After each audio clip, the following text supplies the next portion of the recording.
ফেব্রুয়ারি মাসে জবা গাছের এই পরিচর্যাটা না নিলে অনেক বড় ক্ষতি হয়ে যাবে। কি পরিচর্যা, কেমন ভাবে নেবে, কি করবে? নমস্কার বন্ধুরা, গ্রিন গার্ডেনিং উইথ মল্লিকা। আশা করছি তোমরা সকলে খুব ভালো আছো, সুস্থ আছো এবং সবুজের সঙ্গে আছো। নিশ্চয়ই ফেব্রুয়ারি মাসে রিপোর্টিং প্রুনিং এর কাজ সেরে ফেলেছে জবা গাছের। না সারলে অবশ্যই এই মূল্যবান কাজটি করে ফেলতে হবে, নইলে আমাদের খুব বড় ক্ষতি হয়ে যাবে এবং আমরা গ্রীষ্মের সময় কোনো রকম ফুল পাবো না। তো চলো আমি কিভাবে রিপোর্টিং প্রুনিং করেছি, আর কি খাবার প্রয়োগ করেছি, কি পরিচর্যা নিয়েছি, আর কি পরিচর্যা নিলে প্রচুর পরিমাণে ফুল ফোটানো সম্ভব জবা গাছে, চলো সেটাই তোমাদের কাছে শেয়ার করেছি। একটু ধৈর্য সহকারে দেখো, তাহলে সারা বছরে যা পরিচর্যা না নিতে পারো আর না পারো, এই ফেব্রুয়ারি মাসে জবা গাছের একটি উপযুক্ত সময়। এই সময়ে আমাদের অতি অবশ্যই পরিচর্যা নিতে হবে। পরিচর্যা হিসাবে এখানে মেন পরিচর্যা হবে রিপোর্টিং আর প্রুনিংয়ের কাজ সেরে ফেলতে হবে ফেব্রুয়ারি মাসের 15 তারিখের মধ্যে। তো তার জন্য আমার ছাদ বাগানে প্রায় 30টি ভ্যারাইটিসের জবা গাছ আছে। সেই সমস্ত জবা গাছকে আমি রিপোর্টিং প্রুনিংয়ের কাজ করে নিচ্ছি। কিভাবে রিপোর্টিং প্রুনিংয়ের কাজ করবে? প্রথমত, অনেকেরই ধারণা রিপোর্টিং প্রুনিংয়ের কাজ একদিনে করা যায় না। এটা নিয়ে কোনো সমস্যা নেই। তোমার সুবিধা অনুযায়ী তুমি একদিনেই রিপোর্টিং প্রুনিংয়ের কাজ করতে পারো। মূলত এখানে লক্ষ্য করো, আমি মূল শিকড়টি রেখে সাইডের যেসব শিকড় আছে সমস্ত শিকড় কেটে নিচ্ছি।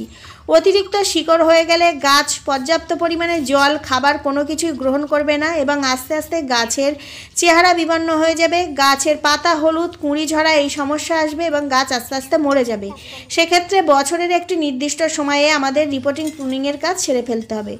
টবের ড্রেনেজ ব্যবস্থা অবশ্যই ভালো রাখবে। প্রথমে দেখতে পাচ্ছ কাকড় খোলা দিয়ে দিয়েছি, তারপরে মাটি দিয়েছি। এখানে অনেকের ধারণা হাড় গুঁড়ো, শিংকুচি, নিমখোল সমস্ত উপকরণ দিয়ে মাটি প্রস্তুত করতে হবে। তাই নয়, কেবলমাত্র কম্পোস্ট সার দিয়েই মাটি প্রস্তুত করে নেবে। কিভাবে মাটি প্রস্তুত করবে? নিমখোল আর একটু দিয়ে দেবে ট্রাইকোডামা প্রত্যেক টবের পিছু হাফ চামচ, আর নিমখোল 1 মুঠ করে দেবে, দিয়ে মাটি প্রস্তুত করে নেবে। এবং সমপরিমাণ মাটি আর সমপরিমাণ তুমি ভার্মি কম্পোস্ট অথবা গোবর সার, এই 3টি উপকরণ দিয়ে মাটি প্রস্তুত করে নিয়ে গাছ প্রতিস্থাপন করে দাও। বন্ধুরা, হাইব্রিড জবা গাছের চেহারা যদি বিবর্ণ হয়ে যায়, গাছে যদি পর্যাপ্ত পরিমাণে খাবার না গ্রহণ করে, তাহলে অবশ্যই রিপোর্টিং প্রুনিংয়ের কাজ এই ফেব্রুয়ারিতে সারতে পারো।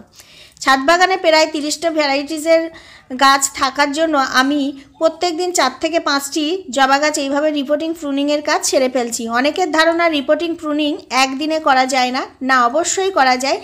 অবশ্যই নিয়মগুলো ফলো করতে হবে। দেখো, মূল শিকড় রেখে আমি গাছগুলোকে মাটি প্রস্তুত করে প্রতিস্থাপন করে দিয়েছি এবং পর্যাপ্ত পরিমাণে জল দিয়ে দিচ্ছি। জল দিয়ে অবশ্যই ছায়াযুক্ত স্থানে 3 থেকে 4 দিন রেখে দেবে, তারপরে সরাসরি রোদযুক্ত স্থানে দিয়ে দেবে। এই দেখো, বেশ কিছু হাইব্রিড জবা গাছে এখনও পর্যন্ত পর্যাপ্ত পরিমাণে ফুল ফুটে যাচ্ছে। তো বন্ধুরা, আমরা ফেব্রুয়ারি মাসে যদি সঠিক পরিচর্যা নিই, তাহলে বছরের বেশি অর্ধেক সময় কিন্তু এই ছাদ বাগান থেকে প্রচুর পরিমাণে তুমি জবা ফুল ফোটাতে পারবে প্রত্যেকটি টবের গাছে।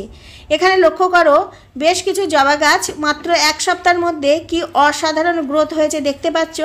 কাটা অংশ থেকে প্রচুর পরিমাণে ব্রাঞ্চ বার হয়েছে এবং সেই ব্রাঞ্চে থেকে নূতন নূতন কুঁড়িতে ভরে গেছে। তো অবশ্যই বলবো, তোমাদের ছাদ বাগানে যদি জবা গাছ থাকে, এই সময়ে রিপোর্টিং প্রুনিংয়ের কাজ করে ফেলো এবং গাছে পর্যাপ্ত পরিমাণে খাবার তোমাদের দিতেই হবে।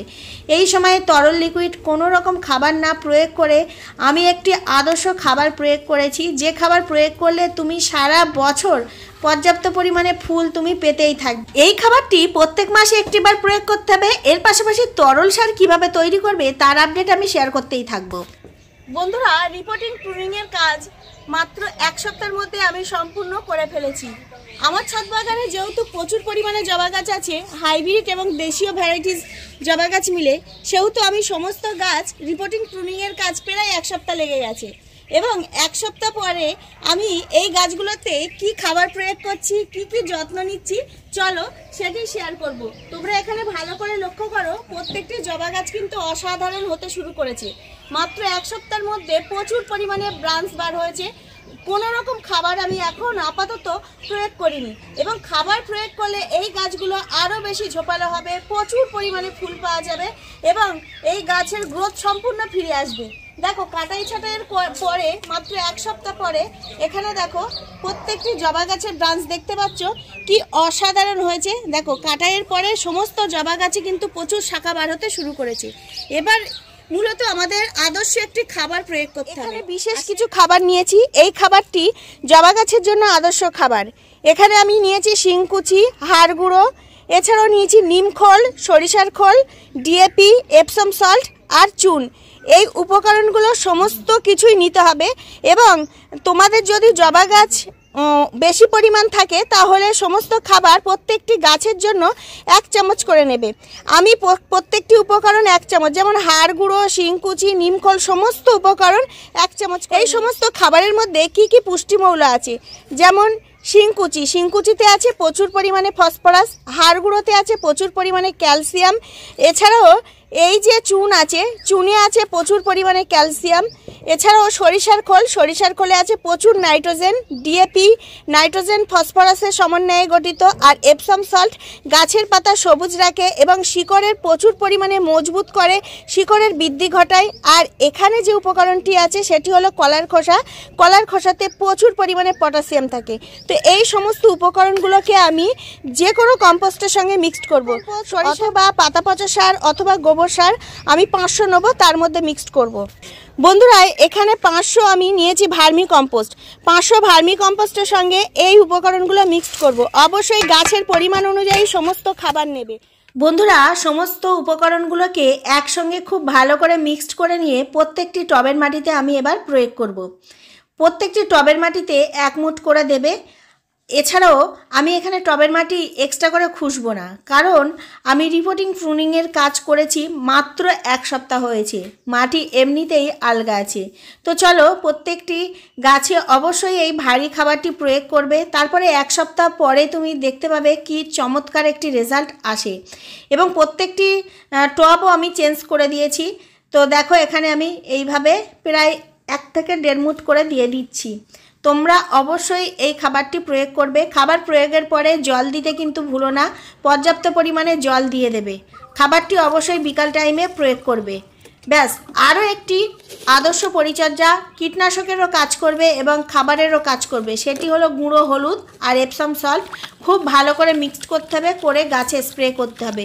এর মধ্যে যদি শ্যাম্পু বা যে কোনো ডিটারজেন্ট বা ডিশওয়াশ তোমরা দিতে পারো, দিয়ে এইভাবে তোমরা 1 লিটার জলের মধ্যে 4 চামচের 2 চামচ হলুদ গুঁড়ো আর 2 চামচ এপসম সল্ট নিয়ে খুব ভালো করে প্রত্যেকটি জবা গাছের শাখা পোশাখাতে স্প্রে করবে। এতে মিলিবাগ এবং যদি ছত্রাক বা অন্যান্য যদি ফাঙ্গাসজনিত কোনো রোগ থাকে সেটিও নষ্ট করে দেবে। গাছের ডাইবাগ হয়ে যাওয়ার সমস্যা রোধ করবে। এছাড়াও গাছের পাতা সবুজ রাখবে, গাছের শিকড়েরও মজবুত করবে। বন্ধুরা, এই লিকুইডটি অবশ্যই প্রয়োগ করো। এর পাশাপাশি আমি আরও একটি পয়েন্ট তোমাদের বলতে ভুলে গেছি, সেটি হলো এই গাছে রিপোর্টিং প্রুনিংয়ের পর ছায়াযুক্ত স্থানে রাখবে। আর যেদিন করবে রিপোর্টিং প্রুনিং সেই দিন অবশ্যই গাছের শাখা পোশাখাতে অর্থাৎ প্রত্যেকটি ডালকে ফাঙ্গিসাইড গুলে সেটি ভিজিয়ে দেবে ডাল, এবং টবের মাটিতেও ফাঙ্গিসাইড দেবে। ফাঙ্গিসাইড না থাকলে গুঁড়ো হলুদ দেবে। তা দেখো, বেশ কিছু জবা গাছ হাইব্রিড ভ্যারাইটিসের, সেগুলোতে ফুল দিচ্ছে বলে আমি কোনো রকম প্রুনিং বা রিপোর্টিং করিনি, কিন্তু এই গাছগুলো গত বছর করেছি এবং ছোট ছোট গাছে দেখো কি অজস্র হারে ফুল ফুটছে। বন্ধুরা, প্রত্যেকটি জবা গাছে জল দিতে ভুলো না। এই সময়ে গাছ স্নান করিয়ে জল দেবে। আর 1 সপ্তাহ পরের আপডেট নিয়ে আমি অবশ্যই শেয়ার করব প্রত্যেকটি জবা গাছের কেমন রেজাল্ট এসছে। বন্ধুরা, ফেব্রুয়ারি মাসে ঠিক এই খাবারটি প্রয়োগ করে আর এভাবে রিপোর্টিং প্রুনিং করলে তোমার জবা গাছে অজস্র হারে ফুল ফুটবে। আশা করছি ভিডিওটি ধৈর্য সহকারে এতক্ষণ দেখেছো এবং বুঝতেও পেরেছো। অবশ্যই এই খাবারটি প্রয়োগ করো আর ফেব্রুয়ারি মাসে এই পরিচর্যাটা নাও। ভিডিওটি শুরু থেকে শেষ পর্যন্ত দেখার জন্য অসংখ্য ধন্যবাদ। ভালো থেকো, সুস্থ থেকো। আবার আসবো নতুন কোনো ভিডিও নিয়ে। টাটা।